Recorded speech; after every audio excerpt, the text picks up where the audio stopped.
Thank you everyone for coming tonight. I'm very heartened to see so many people here. And I'm sure some of the birthday feelings and birthday power has really rubbed off on the people here. If we talk about freedom of expression, any year, there's little to cheer about. And in many ways, 2011 is no different. But later, you'll find out all the details from Joanne there. But in general, you have, if I say there's little to cheer about, there are many examples to show that. If you just look at the previous year, in 2010,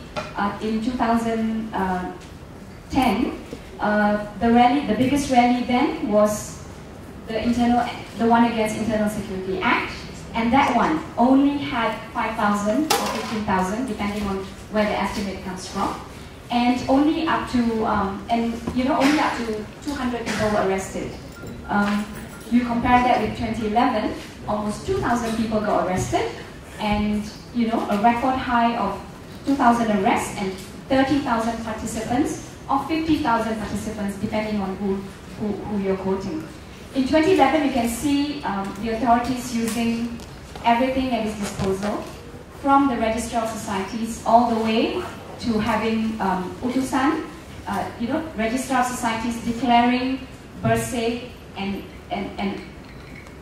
outlawed birthday as an unregistered coalition, to allegations of birthday being foreign-backed, Jewish-funded or Christian-funded, if you are to believe utusan Malaysia. Yet, despite all that, despite all this repression, despite the tactics to silence, the masses went out to the streets, regardless of all that. There was a huge turnout. There was a huge turnout that represents all types of people from all walks of life in Malaysia, different ethnic groups, different religions, coming to the streets to make their voices heard and to demand for electoral reform. And also, that I think provided the build-up to Birthday 3.0, which we saw this year, and the magnitude of that. Analysts credited the public pressure resulting from Birthday to putting the BN government to set up a parliamentary select committee, for example, Prime Minister Najib Razak's promise-laden Malaysia Eve speech. So all these, if Birthday did not happen, if we citizens did not make a demand, that won't happen probably. So I think that if there's anything to cheer about, it is that. It is because us citizens demand for the change, and they will have to respond in that. Last 2010, just going back now 2 years, when we presented our report on 2010, we said that a lot of 2010 was the same old, it was about control. And we saw the government exercising many different forms of control over citizens. Arrests and investigations were made on blogs, on comments made on Facebook, on comments made, not Twitter yet at that time, but it was multi-pronged. I think books were banned. We saw some television producers resigning in protest. What else? There was a radio journalist who also was, I think, forced out after he interviewed or made some comments about interfaith and made some comments about the opposition. So it was a very multi-pronged exercise of control by the government, and you could, I think the message then was, look, we can reach very far, from print to online, to books, to broadcast. Whatever you say, we have a say over it, and we can exercise control over that. I think that was a very, very strong message in 2010. In 2011, I think this message has continued.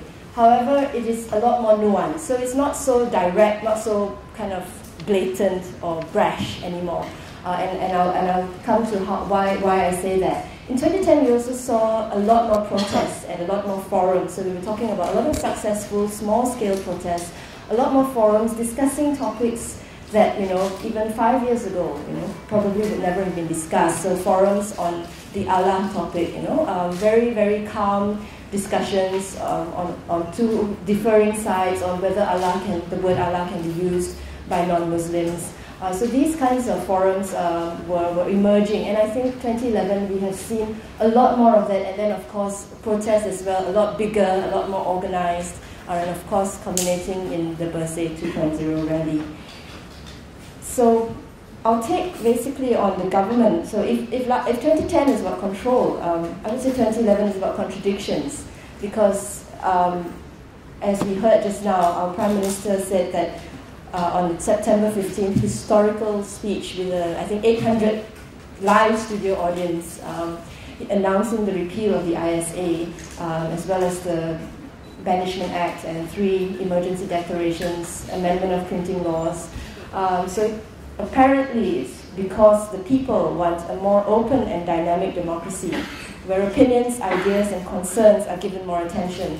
And recently our Prime Minister also said, when I think, when our Agong, Yang Pertuan Agong was, what do you call installed, yes, that he hoped that this would usher in a golden democratic age for Malaysia, referring to the raft of reforms that have been passed and all the laws that have been amended, repealed or brought into place. Why do I say it's contradictory? Because on one hand, this sounds really grand. It sounds big. It sounds like a sea change is going to occur in Malaysia, and we're not. It's going to be very, very different from what we've seen before. I mean, from the grand rhetoric that we've been listening to. But let's just talk about the reality. Let me just deal with the legal framework, and I'll include things that have been said, laws that have been amended this year as well, since it's already May. So let's just talk about the Peaceful Assembly Act. So last year, they said no more police permits. We will instead enact the Peaceful Assembly Act, which they did. So now you just have to notify the police that you're going to have a protest.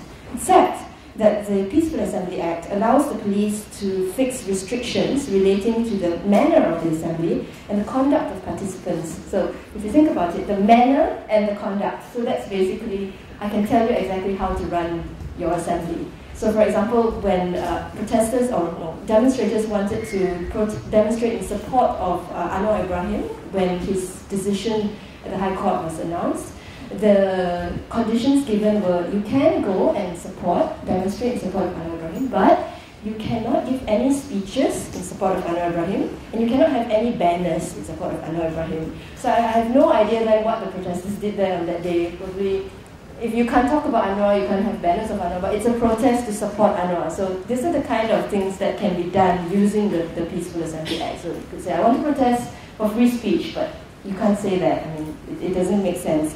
So 2011, big announcement, a big deal was made up about it, it was played out before September 15, I'm just going to make a big announcement, watch out for it, it's going to change Malaysia, announcement comes, oh look, all this is going to happen, and then we look at the laws that have actually come into place, and because it's May 2012 now, we've seen almost the full range of reforms, and really, the controls are still there. There is still plenty of room for control, either from the new laws, either from the amended laws, or from the laws that haven't even been touched, like the ones I just talked about. So there is still plenty of room for control, and really not much more, or no more space at all for an open and dynamic democracy where opinions, ideas, and concerns are given more attention. That's really not the message that's coming through.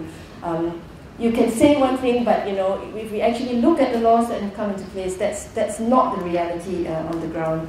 But why do I say that it's different this year? The message is more nuanced. It's not just hammering that we can come after you, we can come after you. It's because it is. So it's like for whatever reason, they feel that the government feels that it needs to appear more reformist. That is the strategy that they have employed, and whether it's working or not, well, who knows? But we hear about them employing FCB media to burnish their image overseas. There was, of course, APCO in 2009, and there were allegations as well about Wikipedia entries about the Sarawak Chief Minister being touched up by a public relations company. So they are really going all out to, I think, the government, Barisan National Government is really going all out to have the image of a reformist government. But then again, like I said, on the ground, there are all these things that are happening that really don't do very much for the message that they're trying to portray. Then I think the big event last year was Bersih 2.0. So and I think that as well, Bersih itself, Bersih 2 itself also demonstrates what I'm talking about this manipulation of perception. And you really see that from the media studies that we did, which we presented last year. It was a real PR war, if you want to call it that. Bersih people were really demonized as communist, as illegal, as foreign funded, as Christian funded. Ambiga is influenced by Anwar. Anwar is being used by Ambiga.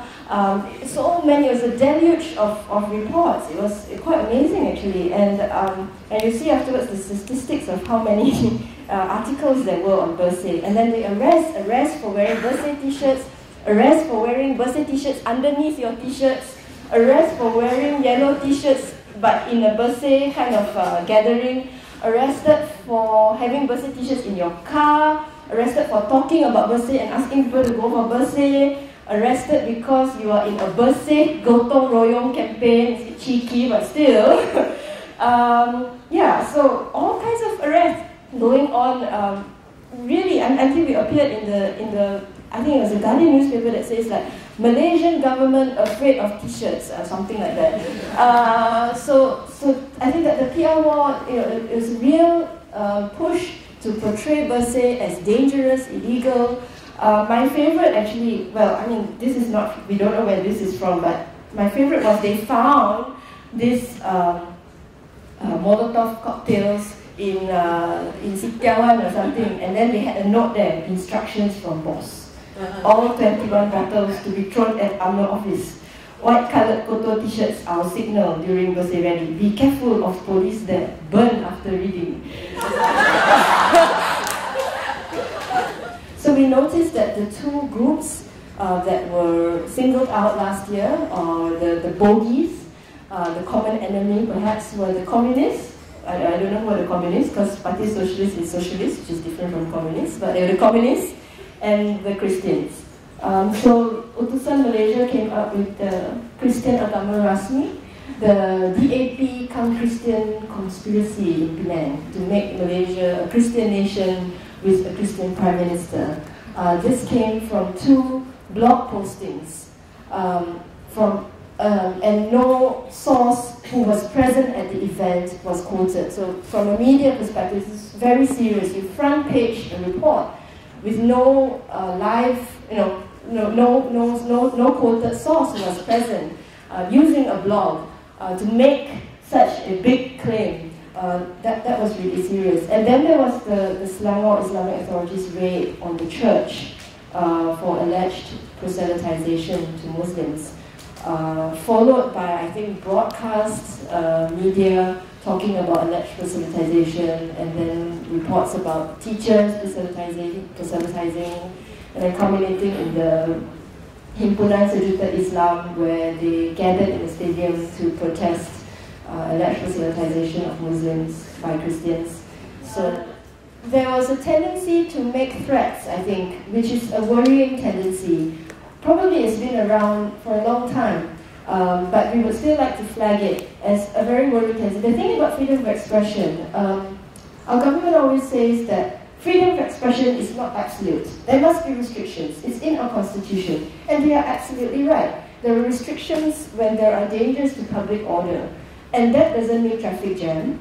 And that doesn't mean, your shop makes a little less money. That's not what public order means. Public order means a real danger to life and a real fear of life, of loss of life, a genuine fear. And so when we talk about freedom of expression, we say, yes, you can say what you want, you can call us what you want, but no threatening people, no saying, you watch out for your life, no causing people to fear for their lives. So call them what you want, but don't intimidate them until they fear for their lives. But we see that there is increase, I think, of violent rhetoric. So there's the call for jihad and things like that. So these are all things that we flag and we are concerned about, like myself. Another trend we noticed last year, which was I think quite new, was the DDoS attack, the distributed denial of service. I thought this was quite helpful. It shows you how a denial of service attack is done. Basically, people take control of computers with weak antivirus or no antivirus, and then they launch a simultaneous attack on a specific website. So like thousands of computers basically try to access that website all at the same time. So anyone else trying to access it won't be able to get in. It's kind of like trying to make a phone call on New Year's Day or Chinese New Year or something. It's the same concept. And that's what happened to Malaysia Kini and Sarawak report shortly before or on, I think, the date of the Sarawak election. Before the Sarawak election. And both these websites had published news articles that were critical of the Sarawak Chief Minister. So who did the DDoS attacks? They're anonymous, we don't know, but I suppose guesses can be made. Media coverage, Bersih 2 and Bersih 3. Let me just give you the parameters of our study. Again, due to lack of resources, we monitored 4 print media, Utusan, Newsread, Sunstar and The Sun, from 2 weeks before the rally till 2 days after the rally. And it mirrored a similar monitoring that we did last year with Bersih 2.0. Why do we choose the print media? But one, honestly, it's just easier to monitor than online media because the pages move and everything. But mainly because of resources. I mean, and we focus on papers over which the government or the political parties still have control over, and it's a question of access as well. Basically, in Malaysia, anywhere you are, in Kampung or Bandar or wherever, in most places you can walk out and pick up a copy of the newspaper from your local newsstand, which is very different, I think, from the online media, which is a very specific crowd. First you need to have an internet connection, then you need to be the type of person who knows what sites to go to and where to look, so it's already a self-selecting kind of group, whereas print media it has wider access to all the visions. Okay. Anyway, Bersih news coverage before the rally. This, there are going to be quite a few graphs, so let me just walk you through them. This was what we found very amusing. The blue is the Bersih news reports last year. So if you look, and this was the day before the rally. So the rally was last year on the 9th, this is up to the 8th, and this year until the 27th.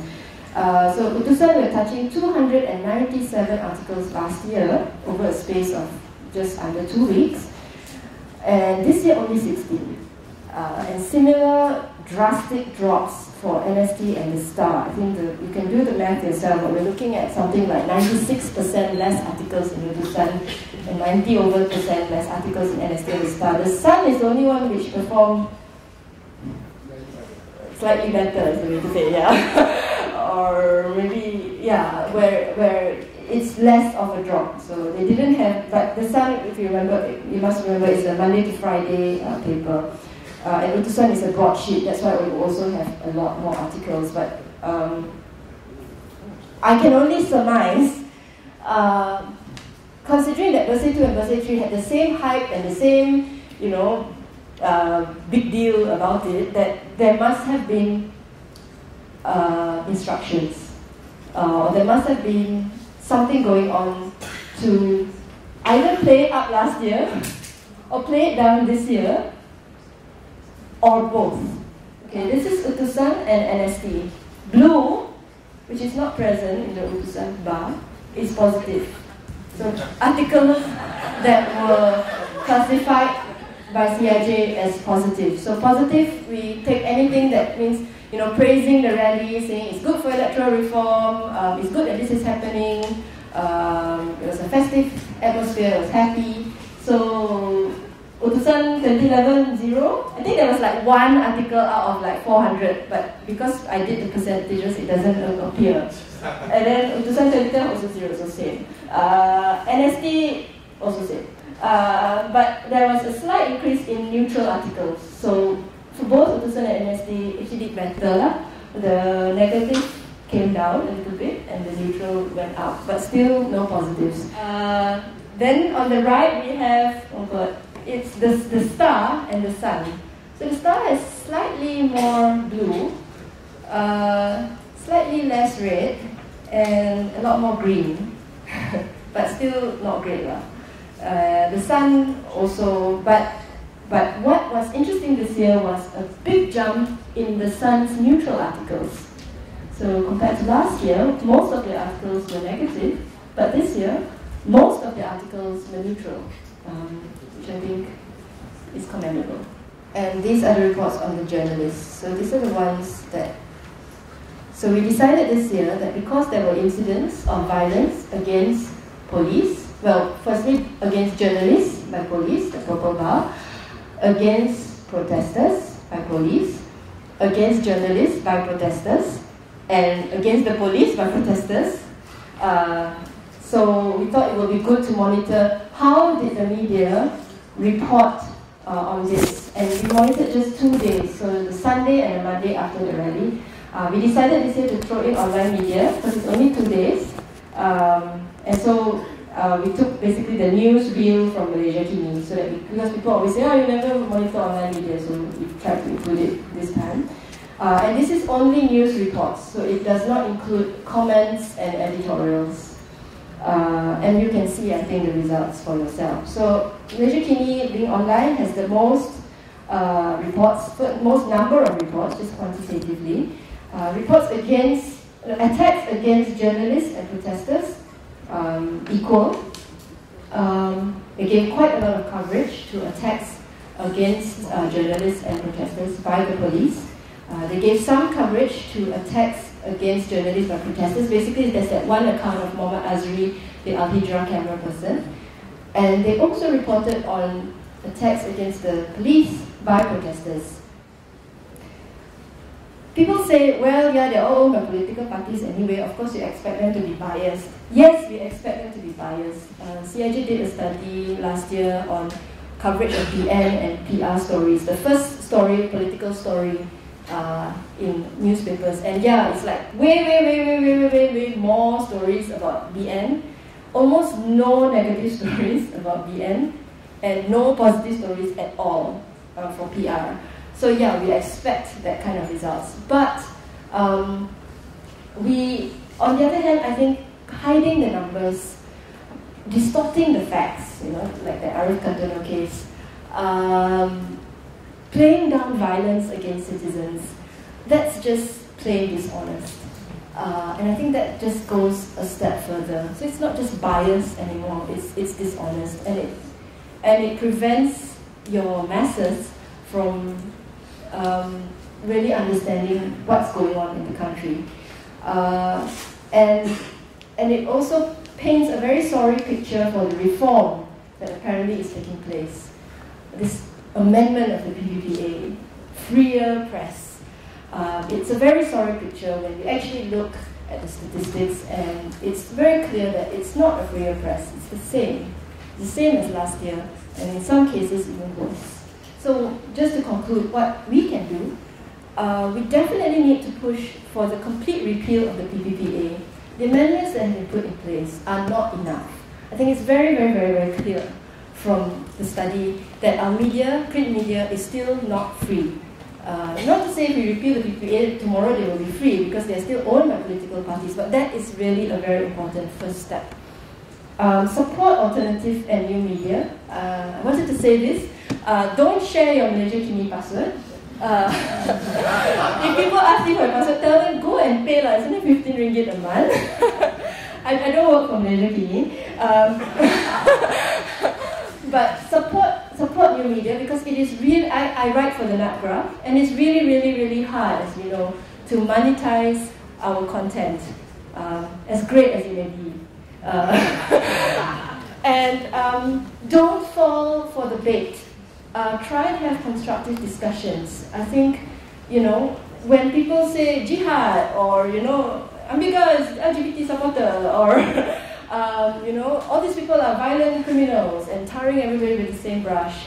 I think it's important for citizens who genuinely want a constructive discussion not to fall for the bait, and to really focus on the issues, and to keep the discussion going, and to keep on speaking up, and to keep on attending forums like this, to keep on talking to their friends, and writing. And I think that's what we really need to do. And no violence, no threats, and no intimidation. And yeah, that's it. Thank you. Everyone has the right to freedom of expression. This right includes freedom to hold opinions. Without interference. And to seek. Receive. And impart. Information. And ideas. Through any media. And regardless of frontiers.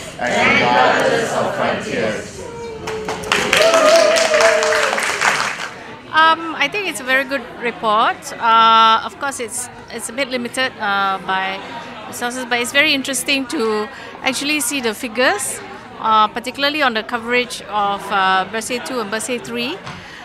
It very starkly reveals the bias in the coverage, particularly, the sort of positive and negative reports about Bersih, who gets quoted, etc. I think that's very, very revealing, and it's very hard to spin that away, So yeah, I think CIJ did a good job.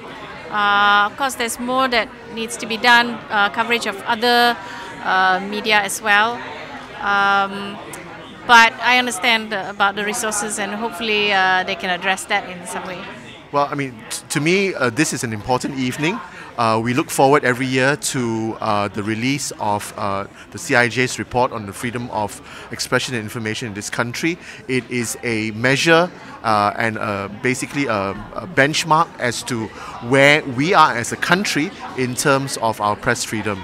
And as a democracy, the freedom of the press is a fundamental, it's a foundational of foundational importance.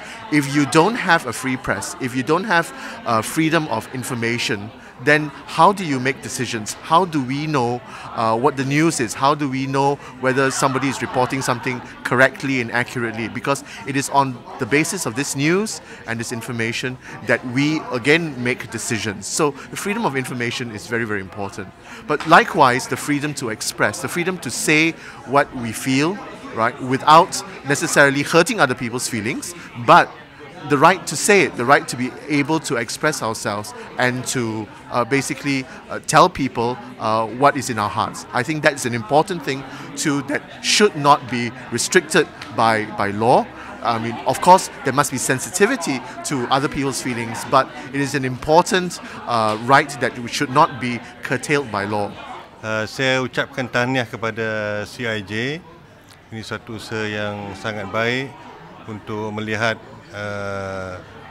bagaimana media kita memainkan peranan.